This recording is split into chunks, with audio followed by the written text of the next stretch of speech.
হরে কৃষ্ণা, মাধব গৌরহরিদাস চ্যানেলে আপনাদের সবাইকে স্বাগতম। আশা করি আপনারা খুব ভালো আছেন। ভগবানের কৃপায় আপনারা খুব ভালো থাকুন।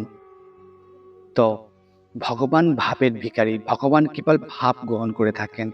ভক্তের ভিতরে কিরকম ভাব রয়েছে, কিরকম কতটা ভক্তি রয়েছে, ভগবান তাই গ্রহণ করে থাকেন। তাই আমরা অনেক কাহিনী শুনেছি যে ভগবান ভক্তের জন্য কি না কি করে থাকেন। ভগবানের কিছু দরকার পড়ে না, কেবল ভক্তি এবং পরিশুদ্ধ প্রেমই কেবল ভগবান গ্রহণ করে থাকেন। আজকের এমন একটা ঘটনা, এমন একটা কাহিনী আপনাদের জানাবো, সত্যি গায়ের রং কাঁটা দিয়ে উঠবে। সত্যি বস্তুর মধ্যে যদি সত্যি প্রকৃত যদি পরিশুদ্ধ প্রেম থাকে, পরিশুদ্ধ যদি ভাব থাকে, ভগবান যে কোনো মুহূর্তে প্রকট হতে পারে, যে কোনো বস্তুর মাধ্যমে প্রকট হতে পারে। আমরা এই কাহিনী শুনেছি না, যে নৃসিংহদেব ভক্ত প্রহ্লাদ মহারাজের কাহিনী। কারণ ভক্ত প্রহ্লাদ মহারাজ তার পিতাকে হিরণ্যকশিপুকে বলেছিলেন যে সমস্ত জায়গায় প্রত্যেক বস্তুর মধ্যেই ভগবান বিরাজমান। অবশেষে হিরণ্যকশিপুকে প্রহ্লাদ মহারাজ দেখিয়েছিল কিনা যে একটা পিল্পের পাঁচিলের ভিতরেও কিন্তু ভগবান প্রকট হতে পারে, ভগবান তার ভিতরে রয়েছে। আজকের এই রকম ধরনের একটা ঘটনা জানাবো, যে সামান্য পাথরের মধ্যেও ভগবান প্রকট হতে পারে ভক্তের ভক্তি দেখে। ভক্তের ভক্তির কত শক্তি, ভক্তের প্রেমের কত শক্তি। গুজরাটের একটি গ্রামের ঘটনা। দুই কন্যা ছিলেন, একজন ব্রাহ্মণের কন্যা আর একজন রাজার কন্যা। এই দুই কন্যায় নিজের সখী ছিল, দুজনের মিত্রতা ছিল, বন্ধু ছিল। তো একদিন সেই গ্রামে, সেই রাজার বাড়িতে এক সাধু আসলেন। আর এই সাধু এসে সেই রাজার বাড়িতে কিছুদিনের জন্য অতিথি হয়েছিলেন। আর দুই কন্যা তো সবসময় থাকতেন। তো দেখলেন যে সাধু বাবা কিছু শালগ্রাম শিলা পাথরের পূজা করছেন। ছোট ছোট কন্যা, তারা কি করে জানবে যে ওই পাথর কি পাথর? তো সাধু বাবাকে দেখছে যে সাধু বাবা খুব সুন্দরভাবে পূজা অর্চনা করছে, সিঙ্গারাদি করছে। আর ওই দুই কন্যা বসে বসে দেখতো সাধু বাবার পাশে, যে আহা, কত সুন্দর এই সাধু বাবা সেবা করছে। তখন ওই দুই কন্যার মধ্যে ভাব জাগ্রত হলো যে আমরাও যদি এইরকম সাধু বাবার মতন সেবা করতে পারতাম। সাধু বাবার যখন সেবা সম্পন্ন হলো, তখন এই দুই কন্যা সাধু বাবাকে বললেন, বাবা, আপনার মতো আমরাও সেবা করতে চাই, আমাদেরকেও এইরকম কালো পাথর দিন না, আমরাও সেবা করতে চাই। আপনি যে কালো পাথর সেবা করছেন, সেই কালো পাথর আমাদেরকে দিন না, আমরাও একটু করতে চাই সেবা। সাধু বাবা বললেন, ও, এদের ভেতরে ভাব জাগ্রত হয়েছে, এদের সেবা করার ইচ্ছা জেগেছে। কিন্তু এই পাথর তো সামান্য পাথর নয়, এই তো সাক্ষাৎ শালগ্রাম শিলা, সাক্ষাৎ নারায়ণ শিলা। এই বাচ্চা দুটোর হাতে কিভাবে দেয়া যেতে পারে? চিন্তা করে কন্যা দুটোকে বলল, ঠিক আছে, তোমরা সেবা করতে চাও, অবশ্যই দেব। সাধু বাবা কি করলেন, দুটো ছোট ছোট পাথর, শালগ্রাম শিলা নয়, দুটো ছোট ছোট কালো পাথর সেই দুই কন্যার হাতে দিলেন আর বললেন, এই নাও, এই হচ্ছে তোমাদের ভগবান, তোমরা সেবা করো। তো হাত দিয়ে নাড়াতে নাড়াতে নাড়াতে নাড়াতে হাত থেকে পিছলে পড়ে গেছে পাথর, আবার তুলে নিয়েছে। তো দুই কন্যা বলছে, বাবা, আমাদের ভগবানকে কি নাম রাখবো? তো সাধু বাবা বললেন, তোমাদের যা ইচ্ছা, যে কোনো নাম রাখতে পারো, তোমাদের মনের যা ইচ্ছা। হাত থেকে পিছলে পড়ে গিয়েছিল বলে হিন্দিতে সিলপিল্লে।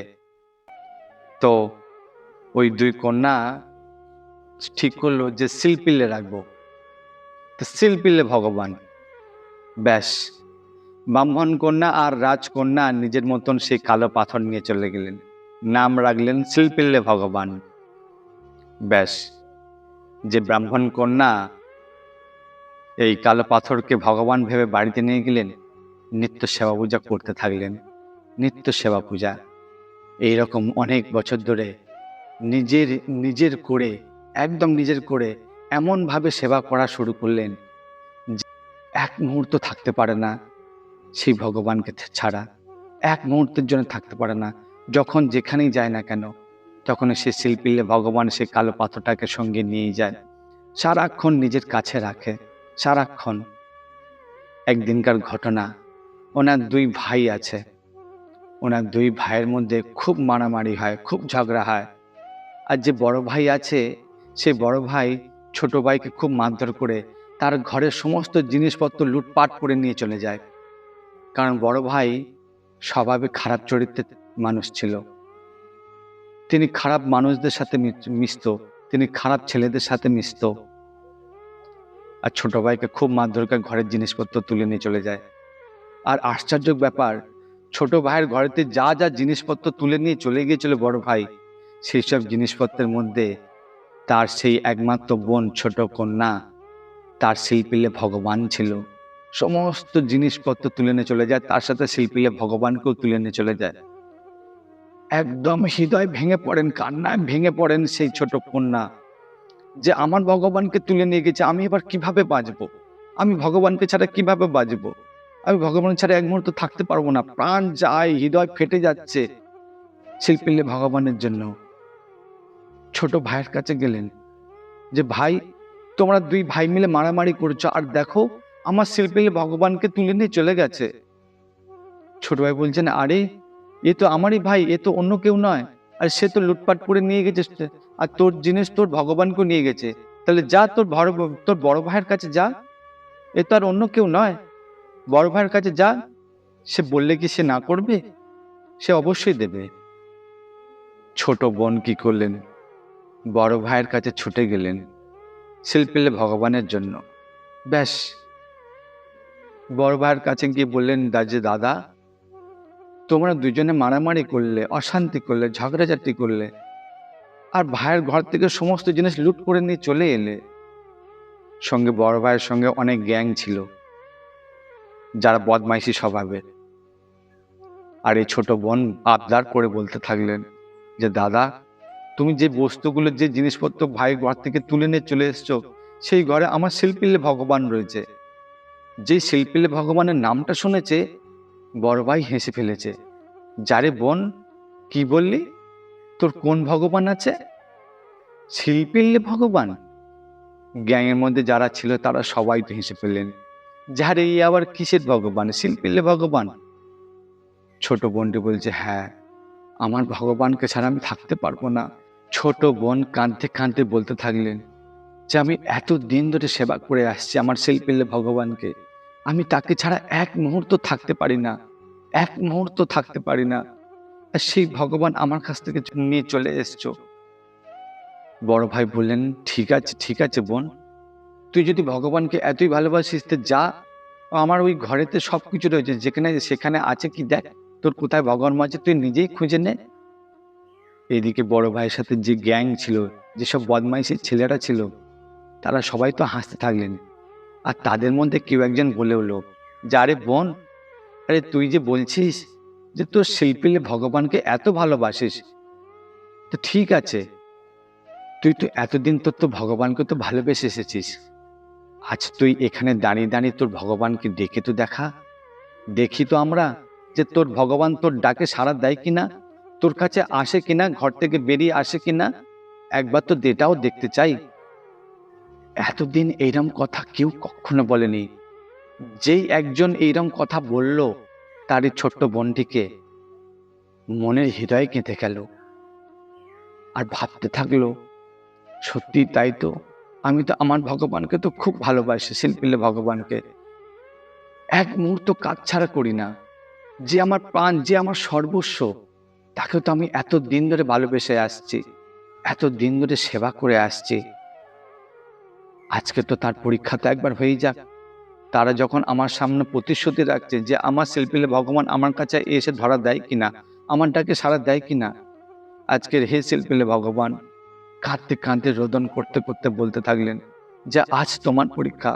আমি তো তোমায় এতদিন ভালোবেসে এসেছি, সেবা করে এসেছি, কিন্তু এটাও তো প্রমাণ করি যে তুমি আমাকে সত্যি ভালোবাসো কিনা। তাই আজ তোমার পরীক্ষা, তুমি প্রমাণ দেখাও শিল্পীলে ভগবান যে তুমি আমার সত্যি ভালোবাসো কিনা। কাঁদতে কাঁদতে কাঁদতে কাঁদতে ছোট্ট বোনটি রোদন করতে থাকছে, আর শিল্পীলে ভগবানকে প্রার্থনা করতে থাকছে, হে ভগবান, আজ তোমার প্রমাণ করার সময় এসে গেছে। আজ তোমায় যে আমি ভালোবাসি, আজ তুমি যদি আমায় দেখা না দাও, আমার কাছে যদি না আসো, তাহলে আমার সম্মান, আমার মাথা নত হবে না।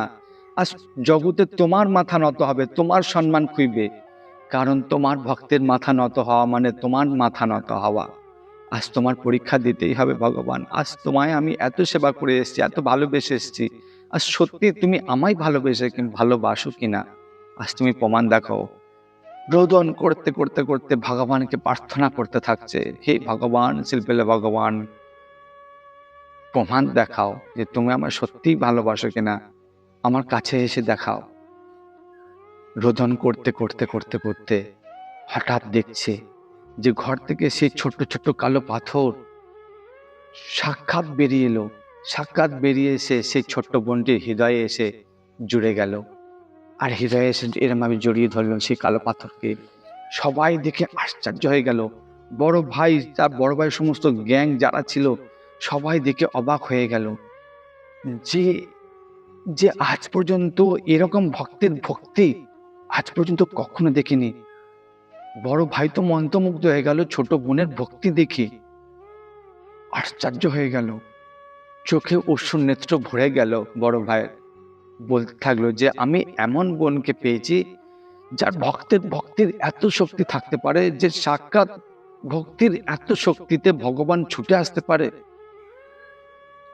সত্যি আমরা অনেক ভুল করেছি বলে এই বড় ভাই সবকিছু ছোট ভাই যা যা লুটপাট করে নিয়ে এসেছিল সবকিছু সবাই মিলে সেসব সমস্ত জিনিস আবার গিয়ে ছোট ভাইয়ের ঘরে গিয়ে ফিরিয়ে দিয়ে এলো। বোনকে স্বাগত জানিয়ে নিয়ে গেল। আর ছোট ভাইকে বলতে থাকলো বড় ভাই যে ছোট ভাই, আজ আমরা এমন বোনকে পেয়েছি যে সত্যি এরম ভক্তির শক্তি, এরম ভক্তির পরীক্ষা আজ পর্যন্ত কখনো দেখিনি। যে সামান্য কালো পাথরকে যে ভালোবেসে ভগবানকে প্রকট করতে পারে এরকম ভক্তির মাধ্যমে আজ পর্যন্ত আমার জানা ছিল না। তাই আমাদের একটা কথা মাথায় রাখতে হবে যে বৃন্দাবনের বিহারীজি শ্রেষ্ঠ আর আমাদের ঘরের লাড্ডু গোপাল শ্রেষ্ঠ বিশেষ নয়, এমন ভাব রাখা অপরাধজনক। কারণ বৃন্দাবনের যে বিহারীজি শ্রেষ্ঠ, যে রাধারমন লাল শ্রেষ্ঠ, যে রাধাবল্লভ, যে মদনমোহন শ্রেষ্ঠ, ঠিক সেমই একই বিশেষ হচ্ছে আমাদের ঘরে যে লাড্ডু গোপাল রয়েছে, আমাদের প্রত্যেকের ঘরে যে বিগ্রহ রয়েছে, এই সম্পূর্ণ বিশেষ। কেবল ভাবের পার্থক্য। ছোট্ট বোনটির মধ্যে যদি ভাবকে যদি প্রকট করতে পারেন হৃদয়ে, তে বিশেষত্ব করে তুলতে পারেন। আপনার লাড্ডু গোপালও কিন্তু আপনার সাথে এসে ধরা দেবে, আপনার সাথে কথা বলবে। কেবল ভাবের ভিখারি ভগবান। কেবল ভাবের মাধ্যমে ভগবান প্রকট হতে পারে, সে যে কোনো বস্তুর মধ্যে হোক না কেন। সাক্ষাৎ প্রহ্লাদ মহারাজও নিজের পাঁচিলের ভিতরে সাক্ষাৎ নিজের পিতাকে ভগবানকে দর্শন করেছিল। সে নৃসিংহদেবের অবতারকে প্রকট করিয়েছিলেন সাক্ষাৎ প্রহ্লাদ মহারাজ, কেবল ভক্তির শক্তিতে, প্রেমের শক্তিতে। কলিযুগ আজ গুজরাটে এই ছোট্ট গ্রামের একটি ছোট্ট কন্যা ভাবের মাধ্যমে কালো পাথরের ভিতরেও ভগবানকে প্রকট করিয়ে দিলেন। দেখুন, এ সত্য ঘটনা। যদি আপনাদের মনকে নাড়া দেয়, আপনাদের মনকে সত্যি আনন্দ দান করে থাকে লীলা কথা, তাহলে লীলা কথা বেশি করে শেয়ার করুন। আর এইরকম সুন্দর সুন্দর লীলা কথা শুনতে চ্যানেলটিকে অবশ্যই সাবস্ক্রাইব করে রাখুন। দেখা হচ্ছে পরে অন্য কোনো লীলা কথা নিয়ে। ভালো থাকবেন, সুস্থ থাকবেন। হরে কৃষ্ণা।